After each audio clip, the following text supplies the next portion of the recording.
In section 6.3, we're going to take a look at functions that when you graph them, all the input-output combinations, all those ordered pairs, are going to end up in a shape of a line, which is why the name gives it away. These are called linear functions. So in a linear function, not only is every input going to have exactly one output, but as you increase the inputs, the outputs are going to increase by a constant ratio. And the constant ratio will become the slope of the line that shows the graph of the function. As you work with the graphs of these linear functions, you're going to come across this word slope a lot. And the slope is actually an incredibly important measurement because it's going to tell you two things. First of all, it's going to tell you whether the line goes up to the right or down to the right.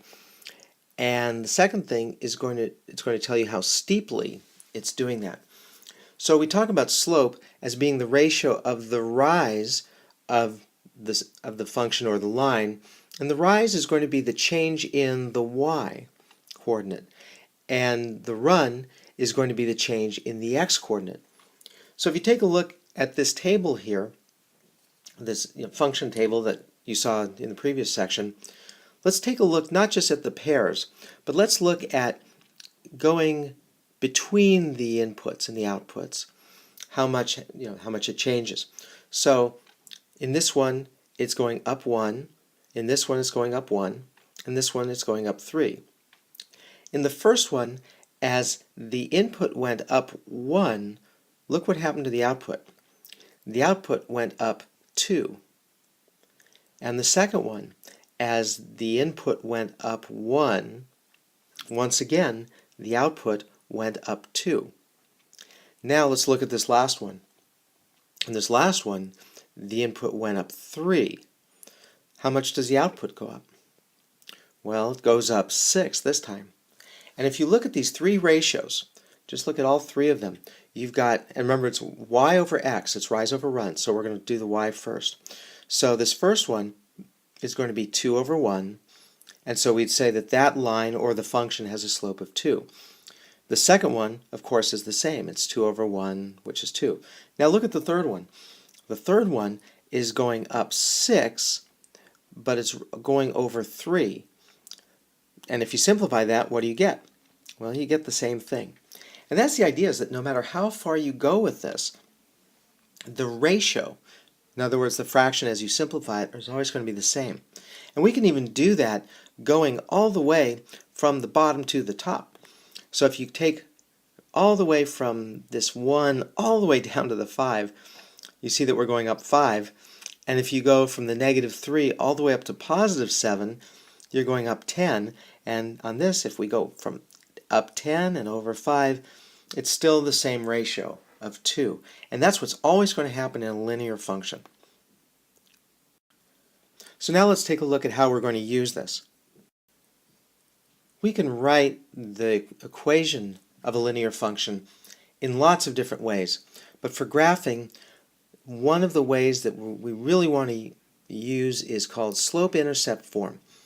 And slope-intercept form basically gives away what it's doing. It's giving you the slope first, right there, and then it's giving you the y-intercept right there.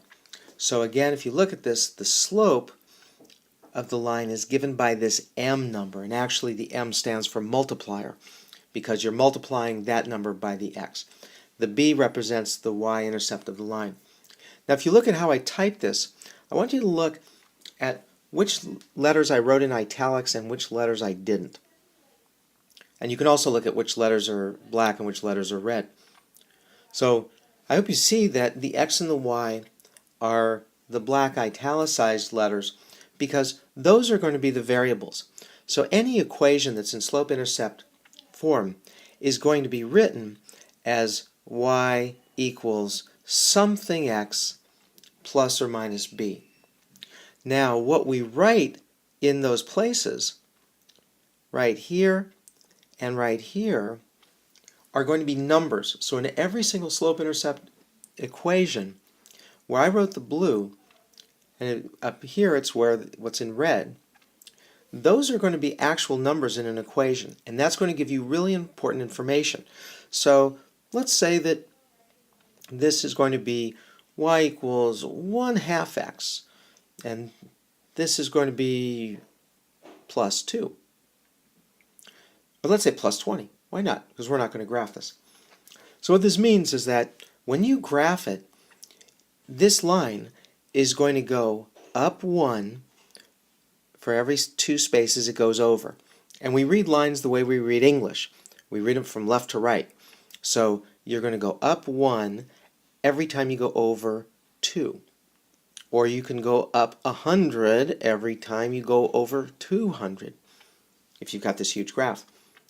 The second part here tells you that the graph is going to intersect, that line is going to intersect the y-axis at positive 20. If this had been a 1/2 x minus 20, then it would be intercepting the line at negative 20. So this gives you really important information as sort of an anchor of how you can then graph a linear function. So take a look at this function table. So if you look at this one, it looks just like the other one where you have these x values and you're going up, but you're not always going up the same number of spaces. Now if you look at the y though, this one isn't going up. On this one it's going down. So what that means is you're going to have a negative slope because it's not the line as you go from left to right will not be going up, it will be going down. And this is how we show it. So it's going to be y equals negative something x minus plus or minus the b. So again, for this one, when you write the function, it's going to look, or the equation, it's going to be y equals negative something, and I don't know what, but you're going to figure it out, x plus or minus b, the y-intercept. So pause the video now, figure out what it's going to be in terms of the slope, and then you should be able to figure out the y-intercept because I actually gave it away in the table. Once you've done that, resume the video. So let's see, we're going up 1, we're going up 1, and this time though we're going up 4. Okay, so that's going to change things. If we look over here, we're actually going down, so this time I'm going to put a negative. When it goes up, if you want, you can put a positive. It's not going to really make much of a difference. That's a negative 1/2. This is negative 1/2, as it should be because these have to match. If it's a linear function, it can't change midstream or mid-table. Now if we look at this one, where the left side went up 4, what's happening on the right side? It's going down 2. So if I look at this, and it's going to look a little complicated, but it's all going to work out the same. So I've got over here, I've got this negative 1/2 over 1. Well, think about division. If you divide anything by 1, what do you get? You get the same number. So for this one, we're going to say that the slope right here, the slope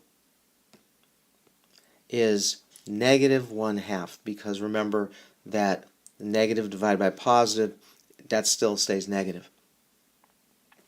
So over here, it's going to be the same as the top. Now let's take a look at this last one. Well, this last one right here, it's going up negative 2, which is the same as going down 2. So I'm going to write it off to the side. Negative 2, except I'm going to use, there we go, negative 2, and it's going over 4. And if you simplify this, negative divided by positive, it's still negative. What about 2 divided by 4? Well, that, if you use your fraction rules, is going to simplify to negative 1/2.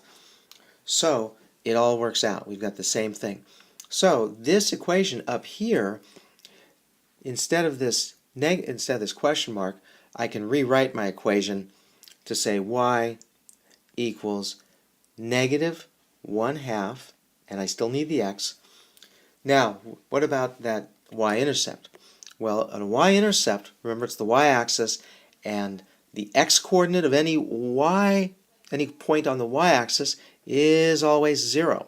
Therefore, right here, this is starting out giving you the y-intercept. So this equation is going to be y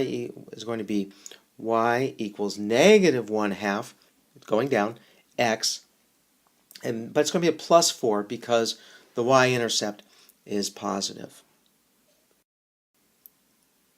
So this time I want to give you a graph of a linear function.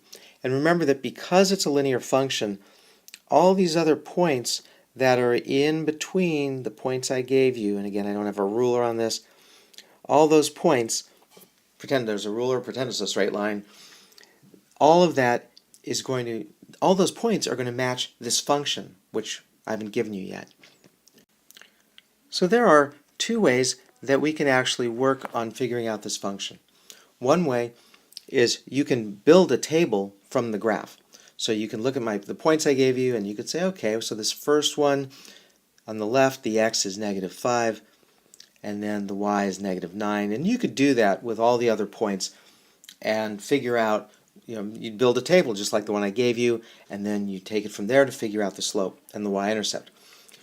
However, from a graph, there's another way you can do this, which is we can look at any 2 points and figure out the ratio by that. So I'm going to take the 2 on the left, so I'm going to start at that -5, -9, and I'm going to see what happens on that. So from that point there, if we go up, we're going to go up 3, so that's the rise.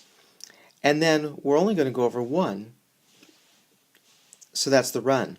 So that's a slope of 3. And I can double check that anywhere I want. I can go to the top 2 points, and I can go here, so I'm at the top 2 points, so we're going up 3, and we still go over 1. I could actually skip a point, and I could go from this -4, -6 point all the way up to the -2, 0 point. And on that one, look at how much you go up. You go up 6. How much do you go over? You go over 2. And that simplifies down to the same ratio. So that's how you get the slope. So I know that this equation, and again, read it like English from left to right, is going to give us y equals, and I know it's got to be positive because it's going up and to the right, so that's going to be a positive 3x, and so there's my multiplier number right there, my m number. Now, where's the y? To get the b number, I need to track down where is this line crossing the y-axis. And if I look right here, it looks like it's at 6. Let's double check it though. So from -2, we went up 3 over 1, and then we go up 3 over 1, and it worked out. So this one is going to be y equals 3x plus 6. And that's going to be the equation of the function. And we can take any set of points you want along here, and we can plug them in. We plug in the x right here, plug in the y right here, and this should work. So go to Edmodo, check out the problems for section 6.3 that are listed, use the textbook for them, and then check the answer key, see if you have any questions, and if you do, make sure you ask.